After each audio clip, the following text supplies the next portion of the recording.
Sayyidina Muhammad wa ali Muhammad. All right. A'udhu billahi sami'il minash shaitanir rajim. Bismillahir rahmanir rahim. So,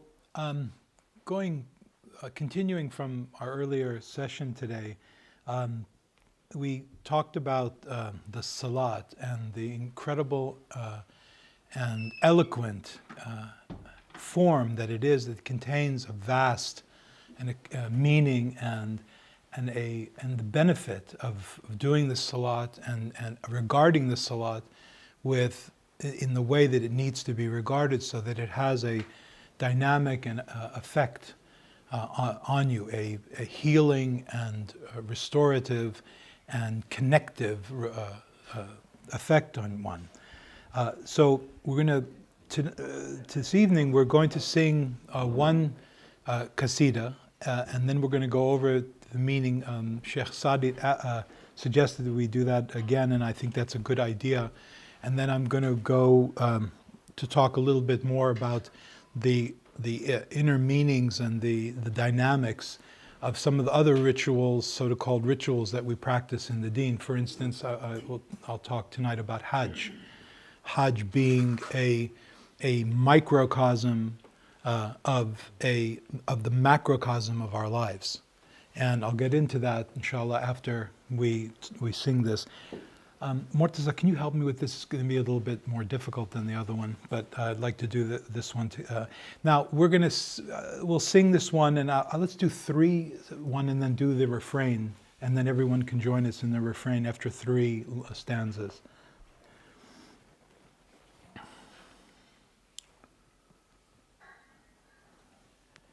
Do you mind sitting closer?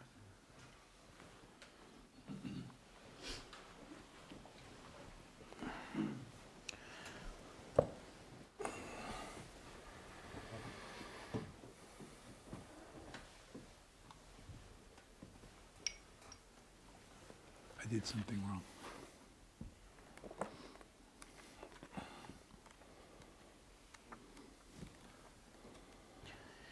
This song sums up what we spoke about together earlier today. You'll see it is quite amazing, the manifestation of the essence. So where that is.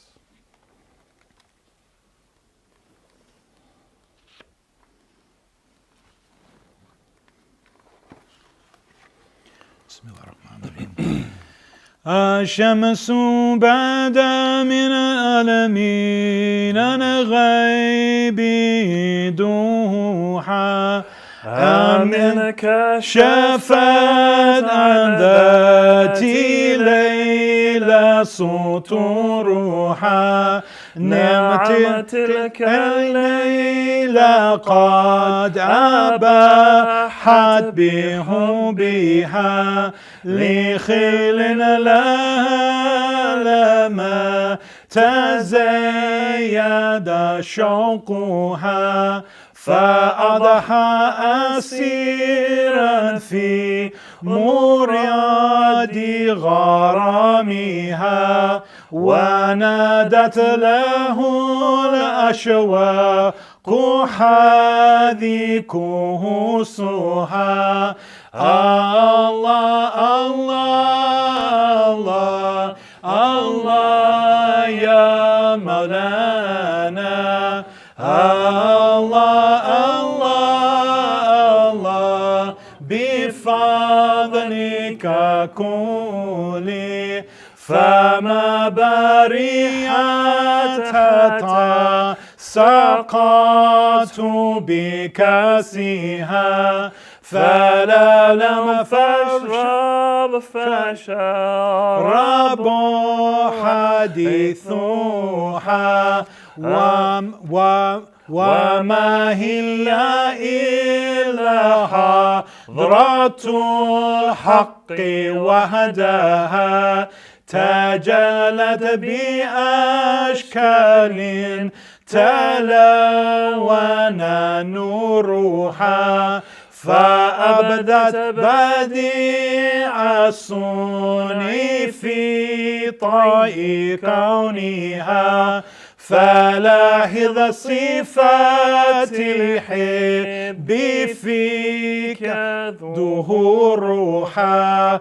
الله الله الله يا مولانا. الله الله بفضلك كلها.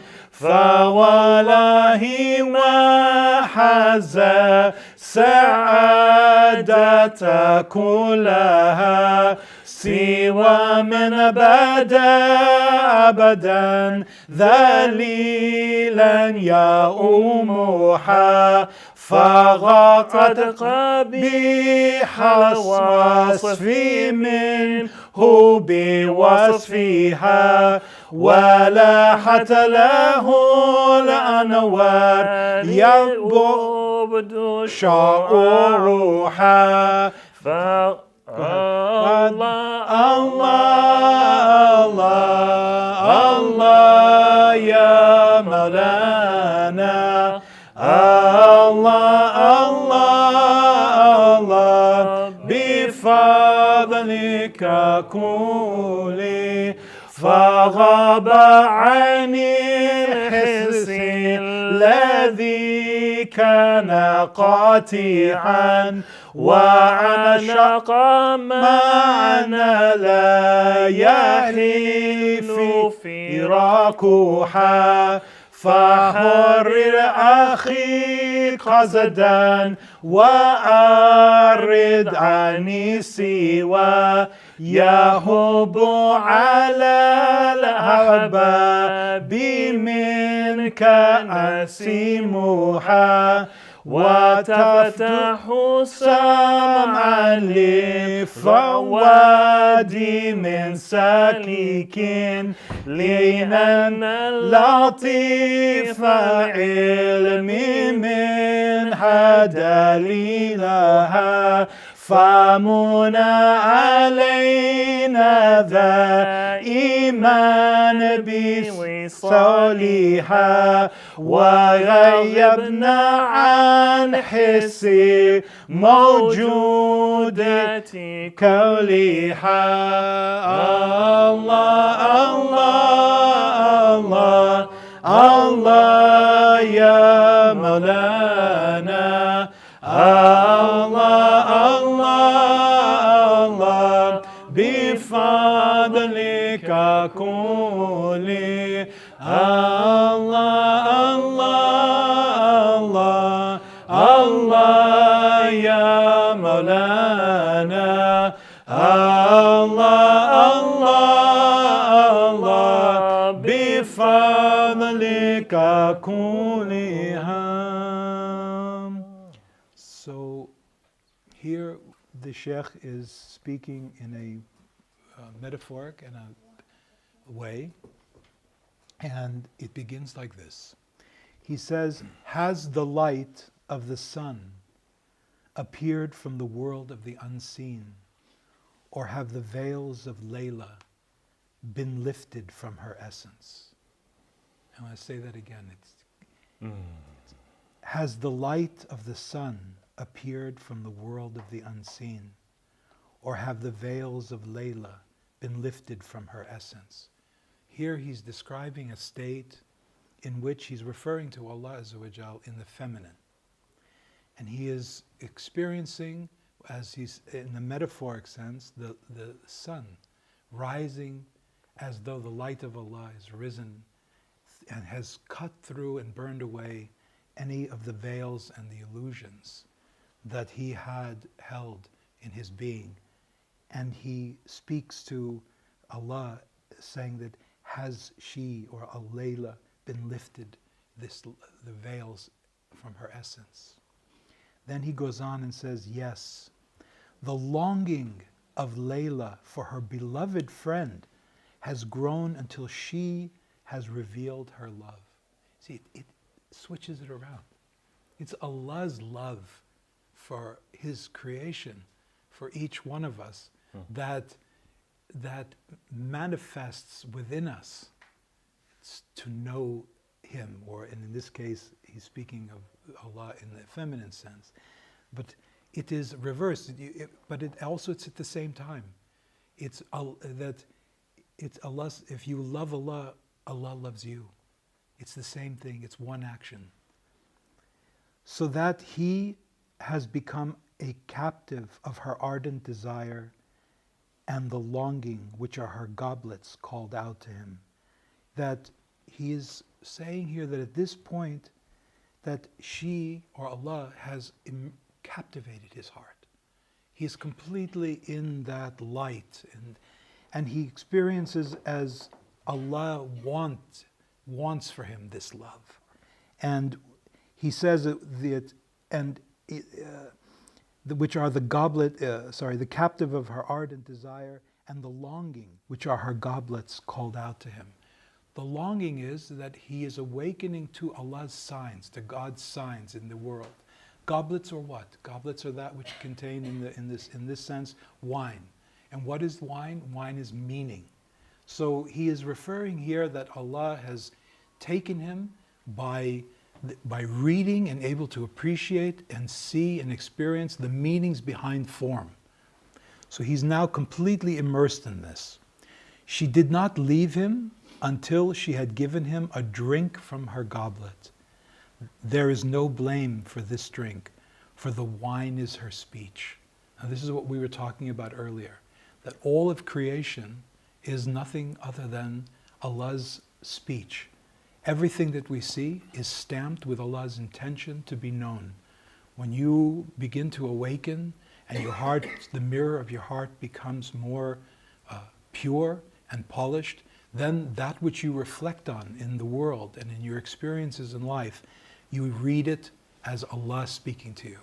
Just like to remind you what we talked about earlier, when the Prophet Muhammad ﷺ, when he was on Mount Hira, the first word that came to him as a revelation was Iqra, read. Read. Read what? It's Allah's articulation. It's Allah's language. This whole entire creation is designed in such a way to communicate to the heart of the mu'min what the nature of the human being is and the nature of Allah Azza wa Jal. Then he says, and she is the presence of the truth alone, who manifests herself with forms whose every light is different. So here again, it comes back to language. He's saying that Allah manifests this creation in a myriad of way, in multiplicity. But all of that multiplicity, all of that letters of this creation that this creation is made up of, are communications, are articulations from that reality to, in hope, and to communicate to the human being what Allah is saying to you and reflecting who you are. And these have shown the uniqueness of the form designs contained in her being. So look at the attributes of the beloved manifest in you. Now this then takes us back to what we were saying earlier. The things that you see and you witness, that you read, they're not out there. They're in here. You are reading the reality of your own being. When you see the mountains, like we said earlier, and you see beauty, where are you seeing and experiencing beauty? It's within you. It's reflecting in the mirror of your heart. When Allah created Adam, He said in objection to Shaitan, He said, what are you going to do? You're going to put someone on earth who's going to cause problems and bloodshed. And Allah says, you do not know what we know, what I know. Or rather, you don't know what He knows, because He taught Adam the names of Allah, all of them. So intrinsically and in our fitrah, in our nature, in our core, we contain all of the Asma Husna. And that Asma Husna is the foundational realities that are the basis of all of creation. And the language that those then complexify into are the language that we read when we awaken, when we read our lives. That's why this creation is often called the book. And what is this book? This book, each person has their own individual reading of it also. Like we said earlier, that your experience will be different than mine, but the story is the same. All of the names and the foundational realities are the same. So he goes on to say, by Allah, none obtain complete bliss except the one who becomes a humble slave and seeks her out. So here, another prescription of how this can happen. It only happens by humility. And humility is a way in which you then cut through your own agenda, where you put aside your egoic self, where you constantly refer back to the light within your heart. Not only are you referring back to the light in your heart, but you're doing actions in the service of others as well. These are other ways that Allah has designed for us so that we can put aside our own agenda and experience what Allah wants from us. You know, this whole idea that it's so hard to know what Allah wants us to do, or, you know, we have this idea that what do we do? What does Allah want from me? And so on. You can know that, but what you have to do is put your own agenda aside. But that takes effort. It takes enthusiasm. And like here, this is what he is saying. He said, become humble slave and seek her out. You need to actively do it, actively remember it. It just doesn't come on a Jummah or on 5-day time salat, you know, or like on a church thing. It has to be a regular feature of your daily consciousness, of your daily situation. There was a brother we were talking to earlier about, like, again, compartmentalizing our lives, the dunya and the path and so on, and that, you know, when you're involved in your daily life, whether you're a business person or a teacher or a mother or a father or whatever role that you're playing, there is a way in each moment for you to see what Allah is trying to tell you. One of the things that I do, I see in my business, I see probably between 15 and 20 customers every day. And what I do personally is that when I'm talking to someone, all of a sudden I will kind of turn down the volume of what they're saying. And I'll turn down in my head what I'm thinking, that, you know, here's a customer, but I don't want to see them as a customer anymore. I want to see them as Allah brought someone in front of me. What am I to see in this moment? What am I to learn? And if I turn the volume down for what they're saying, I mean, I'm still listening, but I'm just turning it down. And I'm letting a presence come into my heart of witnessing. In that witnessing, then you change the quality of that moment. You know, instead of being identified with a seller and a customer or a teacher and a student or whatever, you have a different view. You view it from a higher position, a higher conscious position, so that you see the dynamic of the relationship at that moment, but you're also seeing it from a perspective of witnessing. And in that witnessing, that's when amazing things happen. You may hear something and see something in those moments that give you access to each other's hearts in a way that would not happen if you just saw each other as a customer and a seller. Or, you know, it all of a sudden brings it into another dynamic. Try it, you'll see it works, especially with your intimates. If you're involved, let's say if you're married and you're having an exchange with your wife, and all of a sudden it becomes maybe, you know, back and forth, and it's a bit argumentative. For a moment, just shut down on the inside. Don't stop listening, but listen with another ear. And when you listen with that other ear, you'll see all of a sudden that it affects the other person. Don't forget, our souls are connected with each other.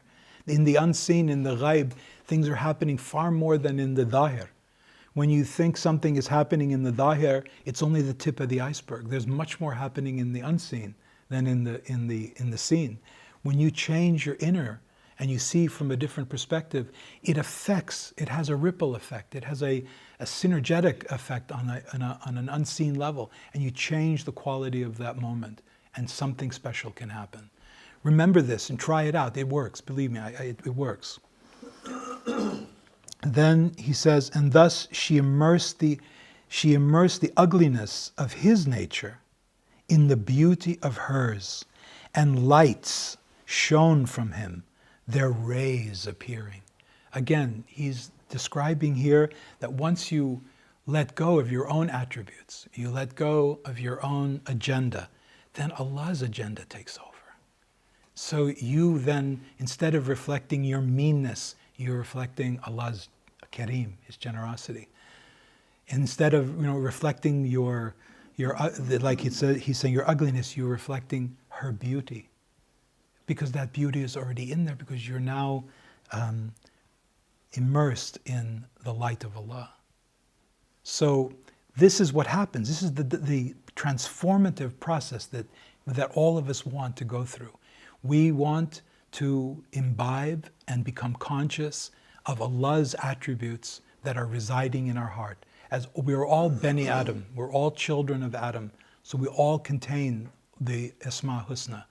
World and life circumstances, everyone here has those diverse life circumstances, are all designed by Allah Azza wa Jal to give you the optimum opportunity, so to speak, challenge and opportunity to reflect those Asma Husna in your life.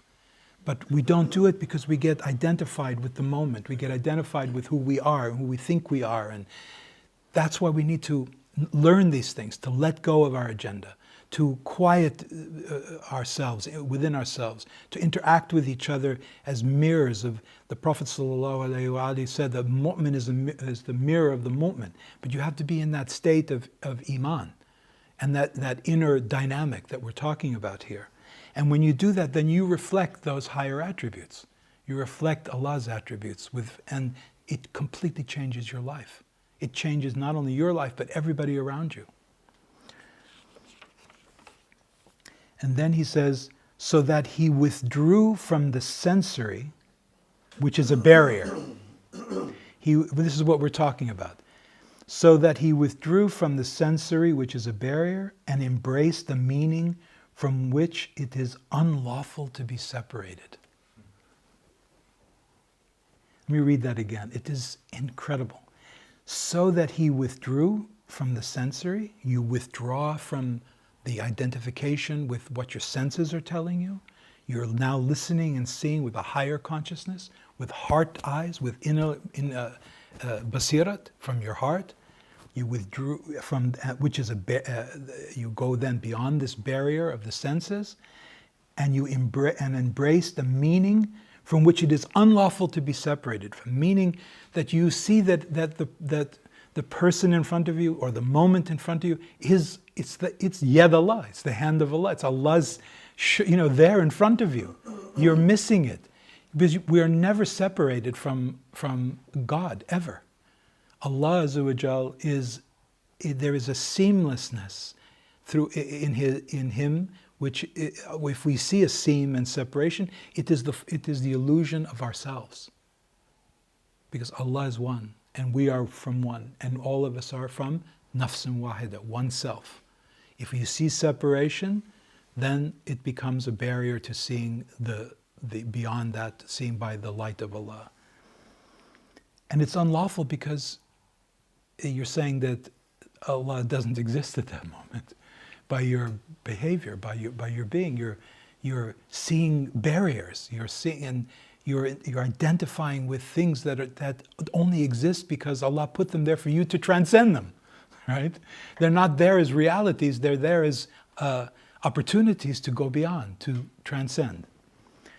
Then he says, therefore, let your goal be to commit yourself, O my brothers and sisters, and avoid otherness. Avoid otherness. And then, if you avoid otherness, he says, and her gentle breeze will waft over you and the beloved ones from you. It means that then you become a conduit of that light. When you when you pull yourself out of the picture, when you surrender your agenda and you go within your heart and come from within your heart and see and experience from your heart, then you feel the breeze of Allah Azza wa Jal come over you. And that breeze then comes not only over you, but through you. so that everyone around you senses it. You know that you've all experienced this before. When you have that moment when somebody looks at you and they say, hey, are you okay? No, you were really okay. And they say, wow, I feel something really, like you're in some presence, you're in a state. Believe me, it's communicative. It's also, people taste it from you. So it's also, if you do this, it's a way of serving other people. When you purify your own heart, then it can't help but other people to benefit from that as well. So he's describing this as a breeze from Allah, and how it breezes through you and then it breezes from you to other people. You become a conduit of that light and of that goodness. And you will open the hearing of the wayfarer's heart, because the all-pervading nature of the knowledge from her is proof of her. Right? I'll read that again.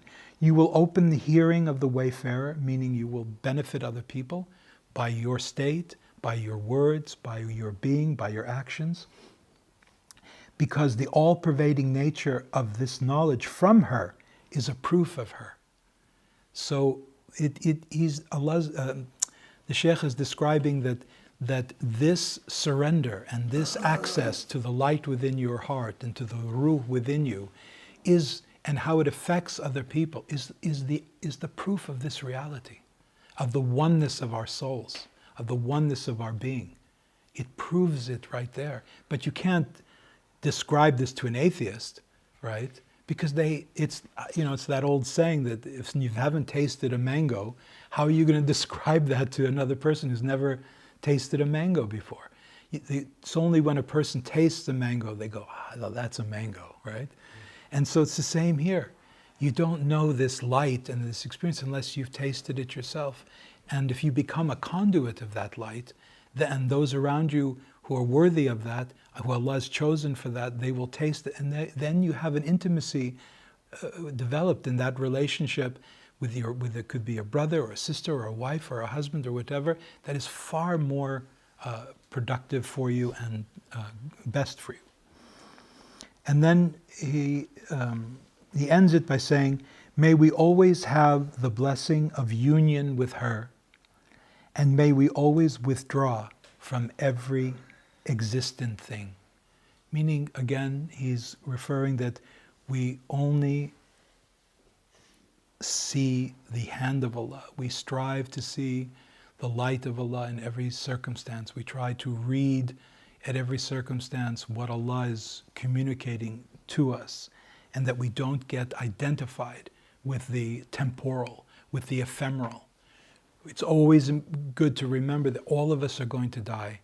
The world that as we know it is going to end.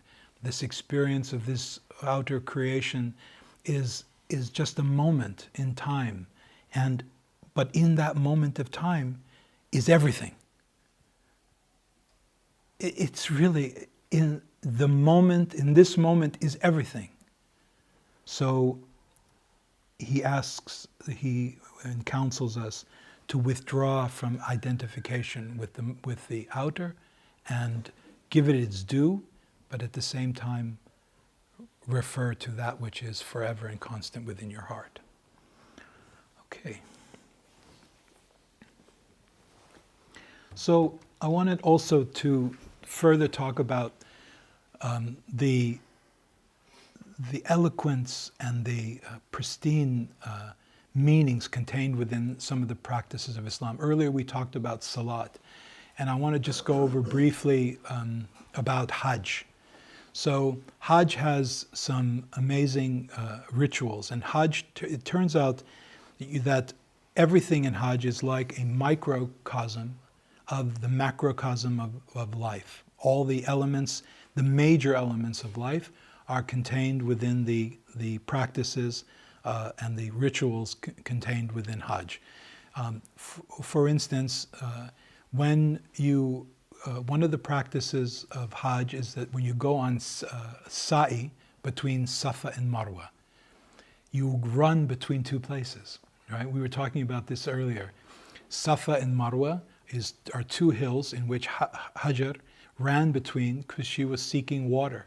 They were in the desert and they didn't have water, so they were seeking water.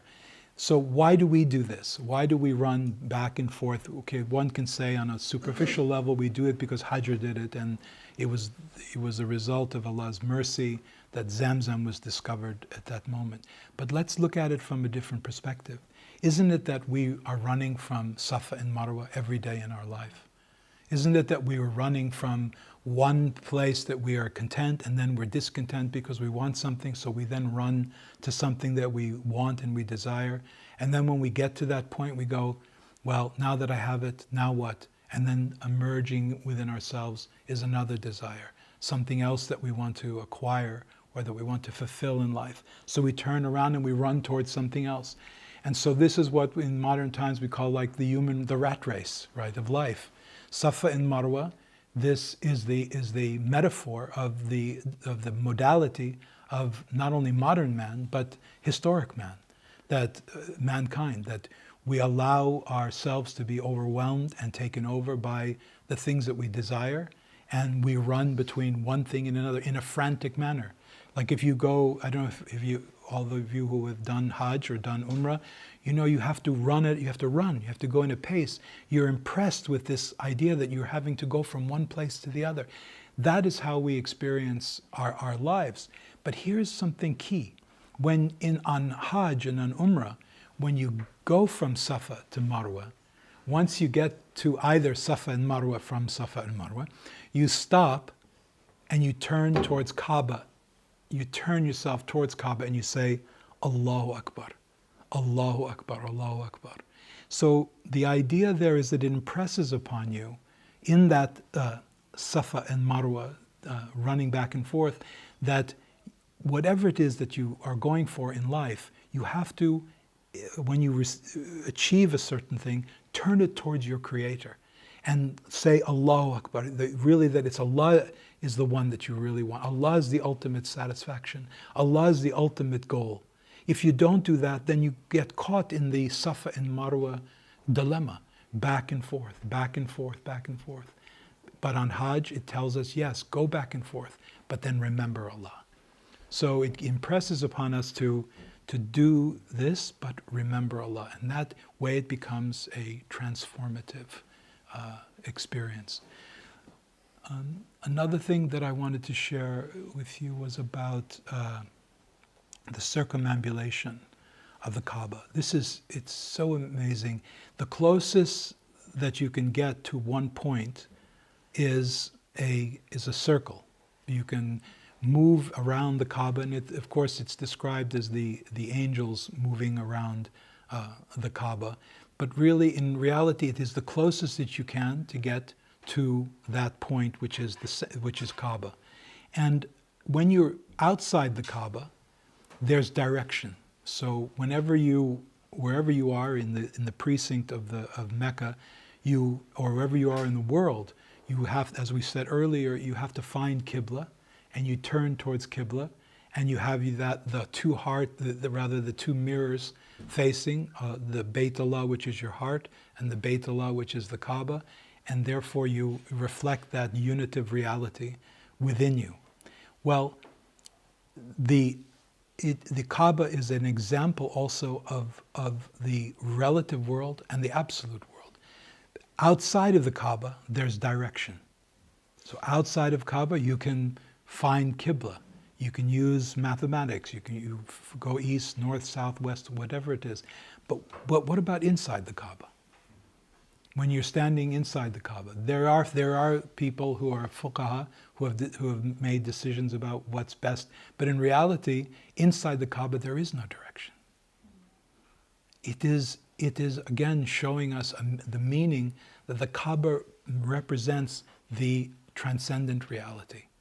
It represents the Dhat of Allah, the essence of Allah, because when you're inside the Kaaba, you can pray from any direction. You can pray up, you can pray down, you can pray, because inside the Kaaba there is no directions.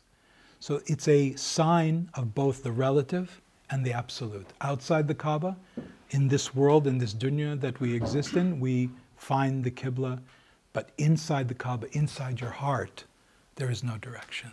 Inside your heart is the essence, and inside your heart is the forever the timeless, the beyond time and beyond space. And when you're in the Kaaba, you're in the precinct of beyond time and beyond space. These are two elements of the Hajj. And then finally, the one other thing that I wanted to bring out was on Arafat.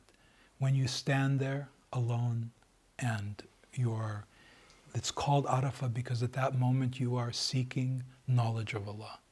Where you're there in wearing a seamless, again, this amazing mithal, this amazing analogy of wearing a seamless garment, as though you're not wearing anything. Of course, you're wearing something, but it has to be seamless, just as though it's saying that you have to be in a state of seamlessness.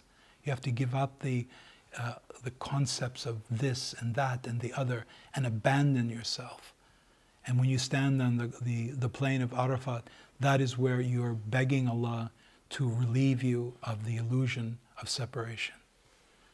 And that is why it says that Hajj is Arafah, that all the other aspects of Hajj are all about transformation of yourself, of a vision and a microcosm of the different elements that we live and how we conduct ourselves in the world. But Arafah is where you find the ultimate communion, the ultimate resolve, the ultimate abandonment of the self, and stand there in knowledge. And what is that knowledge? And that knowledge is that there's only one, and that you are not separate from that one, and that you've never been separate from that one. And that's what Hajj is supposed to impress upon us. That's why it's only required once in a lifetime. Because once you get that what life's about, and Arafah, and you have that knowledge, you don't need to go on Hajj again. You've done it. You've made the Hajj, meaning you've understood the dynamics of the world and life. So that's what I wanted to share with you a little bit today. Alhamdulillah Rabbil Alameen. All right, Bismillah ar-Rahman ar-Rahim.